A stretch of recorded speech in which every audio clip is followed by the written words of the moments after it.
ಅರಣ್ಯ ಒತ್ತುವರಿ, ಮರಗಳ ಅಕ್ರಮ ಕಡಿತಲೆ ಪ್ರಕರಣಗಳ ಬಗ್ಗೆಯೇ ಹೆಚ್ಚಾಗಿ ಕೇಳುವ ಈ ಕಾಲದಲ್ಲಿ ಗ್ರಾಮಸ್ಥರೇ ತಮ್ಮ ಊರಿನ ಅರಣ್ಯವನ್ನು ಸಂರಕ್ಷಿಸಿ ಮರ ಕಡಿಯದಂತೆ ಕಾಪಾಡಿ, ಮರ ಕಡಿದವರಿಗೆ ದಂಡವನ್ನು ಹಾಕಿ, ತ್ಯಾಜ್ಯ ಕಾಡನ್ನು ಸೇರದಂತೆ ಶತಮಾನಗಳಿಂದ ಸಂರಕ್ಷಿಸುತ್ತಿರುವ ಅಪರೂಪದ ಜನಾರಣ್ಯ ಅಂದರೆ ಜನರ ಕಾಡು ಕರುನಾಡಿನಲ್ಲೇ ಇದೆ ಎಂಬುದು ನಿಮಗೆ ಗೊತ್ತೇ? ಇಂತಹ ಅಪರೂಪದ ಅರಣ್ಯದ ಬಗ್ಗೆ ಒಂದು ವರದಿ ಇಲ್ಲಿದೆ.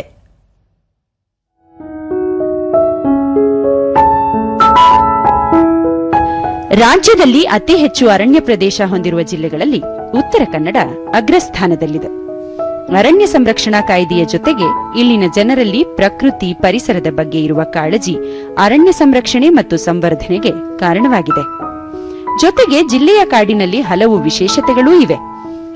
ಇಂತಹ ವಿಶೇಷಗಳಲ್ಲಿ ಕುಮಟಾ ತಾಲೂಕಿನ ಹಳಕಾರ ಗ್ರಾಮ ಅರಣ್ಯ ಪಂಚಾಯತ್ ಸಹ ಒಂದು. 100 ವರ್ಷಗಳಿಂದ ಕಾಡನ್ನು ಬೆಳೆಸಿ ಪರಿಸರವನ್ನು ಉಳಿಸಿದ ಹೆಗ್ಗಳಿಕೆಗೆ ಪಾತ್ರವಾದ ಕರ್ನಾಟಕದ ಏಕೈಕ ಜನಾರಣ್ಯ ಪಂಚಾಯತ್ ಇದಾಗಿದೆ.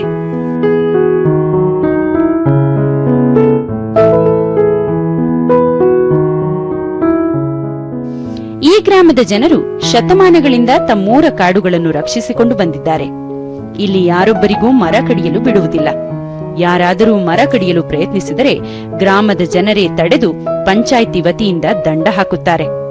1924ರಲ್ಲಿ ಸ್ಥಾಪನೆಯಾದ ಈ ಅರಣ್ಯ ಪಂಚಾಯತ್ ಈಗ ಶತಮಾನದ ಸಂಭ್ರಮದಲ್ಲಿದೆ.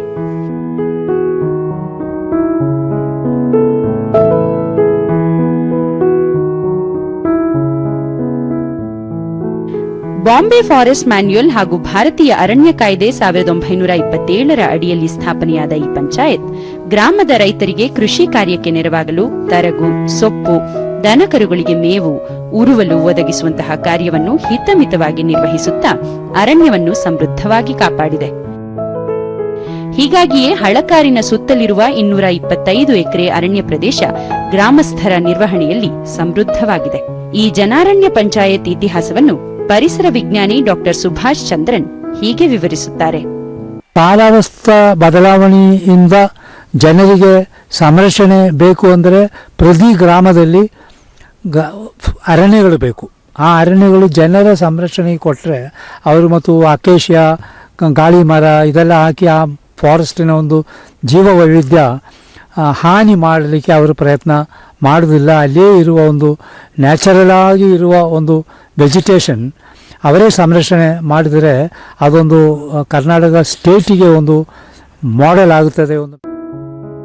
ಕಾನೂನಾತ್ಮಕ ಹೋರಾಟದ ಮೂಲಕ ಅರಣ್ಯ ಸಂರಕ್ಷಣೆಯ ಜವಾಬ್ದಾರಿ ಹೊತ್ತಿರುವ ಈ ಗ್ರಾಮದ ಜನರು ತಾವೇ ನೀಡುವ ವಾರ್ಷಿಕ ಚಂದ, ಮರ ಕಡಿದವರಿಗೆ ಹಾಕುವ ದಂಡದ ಮೊತ್ತ, ಅರಣ್ಯ ಉತ್ಪನ್ನಗಳಿಂದ ಬರುವ ಆದಾಯದಿಂದಲೇ ಅರಣ್ಯವನ್ನು ನಿರ್ವಹಿಸುತ್ತಾರೆ. ನಮ್ದೇನು ಅಂದ್ರೆ ನಾವು ಪ್ರತಿ ತಿಂಗಳ ಮೀಟಿಂಗ್ಸ್ ಇರ್ತವೆ. ನಾವು ಜನರಲ್ ಕಮಿಟಿಯಲ್ಲಿ ಏನು ಹೇಳ್ತಾರೆ ಅದನ್ನು ನಾವು ಕಾರ್ಯಾಚರಣೆ ಮಾಡ್ತೇವೆ. ಅದೇ ರೀತಿ ಯಾವುದೇ ಕಳ್ಳತನ ಅಥವಾ ಮರ ಗಿಡಗಳನ್ನು ಕಡಿದರೆ ಅದಕ್ಕೆ ದಂಡ ಹಾಕೋದು ಇದೆಲ್ಲ ಜವಾಬ್ದಾರಿ ನಮ್ಮದಾಗಿರುತ್ತದೆ. ಹೀಗಾಗಿ ಊರಿನ ಸರ್ವತೋಮುಖ ಅಭಿವೃದ್ಧಿಗೆ ಈ ಬೆಟ್ಟ ನಮಗೆ ತೀರಾ ಅವಶ್ಯವಿದೆ. ಈ ಅರಣ್ಯ ಏಕೈಕ ಜನಾರಣ್ಯ, ಇದನ್ನು ನಾವು ಇಲ್ಲಿವರೆಗೆ 100 ವರ್ಷದಿಂದ ನಮ್ಮ ಪೂರ್ವಜರು ಕಾದ್ಕೊಂಡು ಬಂದಿದ್ದಾರೆ. ಅವರಿಗೆ ನಾನು ತುಂಬ ಕೃತಜ್ಞತೆಯನ್ನು ಹೇಳ್ತೇನೆ. ಗ್ರಾಮದ ಸುತ್ತ ಇರುವ ಕಾಡುಗಳನ್ನು ದೇವರ ಕಾಡೆಂದು ನಂಬಿರುವ ಈ ಗ್ರಾಮದ ಜನರು ಒಂದಿಂಚೂ ಅರಣ್ಯ ಒತ್ತುವರಿಯಾಗಲು ಬಿಟ್ಟಿಲ್ಲ. ಕಾನನವನ್ನು ತಮ್ಮ ಮಕ್ಕಳಂತೆ ಪ್ರೀತಿಸುತ್ತಾರೆ. ಊರಿನ ಜಲ ಸಮೃದ್ಧಿಗೂ ಈ ಅರಣ್ಯವೇ ಮೂಲವಾಗಿದೆ. ಇಲ್ಲಿ ರಖೋಲ್ದಾರನನ್ನ ಇಟ್ಟು ಕಾಯುವಂಥದ್ದು, ಅದಲ್ಲದೆ ಈ ಸಮಿತಿಯ ಸದಸ್ಯರು, ಊರ ನಾಗರಿಕರು ಕೂಡ ಇಲ್ಲಿ ಕಾಯಲು ಕಾದು ಅದನ್ನು ರಕ್ಷಣೆ ಮಾಡುವಂಥದ್ದು ತುಂಬಾ ಅದ್ಭುತವಾದಂಥ ಒಂದು ವಿಷಯ. ಉತ್ತರ ಕನ್ನಡ ಜಿಲ್ಲೆಯಲ್ಲಿ 165 ಹಾಗೂ ಕುಮಟಾ ತಾಲೂಕಿನಲ್ಲಿ 13 ಗ್ರಾಮ ಅರಣ್ಯ ಪಂಚಾಯತ್ಗಳು ಶಾಸನಬದ್ಧವಾಗಿ ಸ್ಥಾಪನೆಯಾದರೂ ಆಡಳಿತ ಕೊರತೆಯಿಂದ ನಶಿಸಿ ಹೋದವು. ಇಂದು ಉಳಿದಿರುವ ಏಕೈಕ ಪಂಚಾಯಿತಿ ಹಳಕಾರದ್ದು ಎಂದು ಗ್ರಾಮಸ್ಥರು ಹೆಮ್ಮೆಯಿಂದ ಹೇಳುತ್ತಾರೆ. ಹಳಕಾರ್ ವಿಲೇಜ್ ಅರಣ್ಯ ಪಂಚಾಯತ್ 100 ವರ್ಷಗಳನ್ನು ಕಳೆದಿದೆ. ಸುವ್ಯವಸ್ಥಿತವಾದಂತಹ ಒಂದು ಆಡಳಿತ, ಸರ್ಕಾರ ಕೊಟ್ಟ ನಿಯಮಾವಳಿ, ಅದರ ಪ್ರಕಾರವಾಗಿ ಯಾವುದೇ ಒಂದು ದುರುಪಯೋಗ ಮಾಡದೆ ಈ ಅರಣ್ಯ ಬೆಳೆಸುವಲ್ಲಿ ಅವರು ಒಂದು ಮುಖ್ಯ ಪಾತ್ರವಾಗಿ ವಹಿಸಿದ್ದಾರೆ. ಅರಣ್ಯ ಸಂರಕ್ಷಣೆಗೆ ಜನಾರಣ್ಯ ಪಂಚಾಯಿತಿಯಿಂದ ನಿಯಮ ನಿಬಂಧನೆಗಳನ್ನು ರೂಪಿಸಲಾಗಿದೆ. ಕಾಡಿಗೆ ಉರುವಲು ತರಲು ಹೋಗುವ ಯಾರು ಕುಡುಗೋಲು, ಮಚ್ಚು ಇತ್ಯಾದಿ ಆಯುಧ ತೆಗೆದುಕೊಂಡು ಹೋಗುವಂತಿಲ್ಲ. ಕೇವಲ ಒಣಗಿ ಬಿದ್ದ ಕಟ್ಟಿಗೆ ಹೆಕ್ಕಿ ಹೊತ್ತು ತರಬಹುದು. ದನಕರುಗಳಿಗೆ ಮೇವು, ಜಮೀನಿಗೆ ಗೊಬ್ಬರ, ಅರಣ್ಯದಲ್ಲಿ ಪಕ್ವವಾಗಿ ಬೆಳೆದ ಹಣ್ಣು ಇತ್ಯಾದಿ ತರಬಹುದು. ಹೀಗೆ ತರುವ ಅರಣ್ಯ ಉತ್ಪನ್ನಕ್ಕೆ ನಿಗದಿತ ದರವನ್ನೂ ಪಾವತಿಸಬೇಕು. ಈ ಹಣವೇ ಅರಣ್ಯ ನಿರ್ವಹಣೆಯ ಆದಾಯ ಮೂಲ. ನಾವು ಹೊಸಿದ್ ಕೊಡುವುದಲ್ಲ, ಒಣಗಿದ ಜಿಗ್ಗು ಹಿಂಗೆ ಒಣಗದೆಲ್ಲರೂ ಕಟ್ಟಿಗೆ ಸಿಕ್ಕರೆ ತಗೋಬತ್ರು ಬತ್ಲೊಲಿಗೆ ಹಿಂಗೆ ಒಟ್ಟೋಕೆ ಅಡುಗೆ ಮಾಡೋಕೆ. ಮತ್ತು ಬೆಟ್ಟದ ಹೊಸಿದೇನೂ ಕೊಡುವುದಲ್ಲ.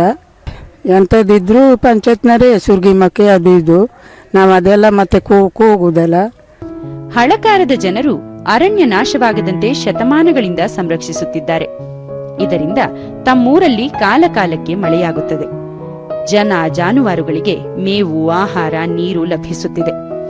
ಜೊತೆಗೆ ಹಚ್ಚ ಹಸಿರಿನ ತಾಣವಾಗಿರುವ ಇಲ್ಲಿಗೆ ವಿವಿಧ ಬಗೆಯ ಪಕ್ಷಿಗಳೂ ಬರುತ್ತವೆ. ನಮ್ಮೂರು ಸ್ವಚ್ಛ ಹಾಗೂ ಸುಂದರವಾಗಿದೆ ಎನ್ನುತ್ತಾರೆ. ಎಲ್ಲ ಅರಣ್ಯದಂಚಿನ ಗ್ರಾಮಸ್ಥರಿಗೂ ಇಂತಹ ಅರಣ್ಯ ಪ್ರೀತಿ ಹೆಚ್ಚಲಿ.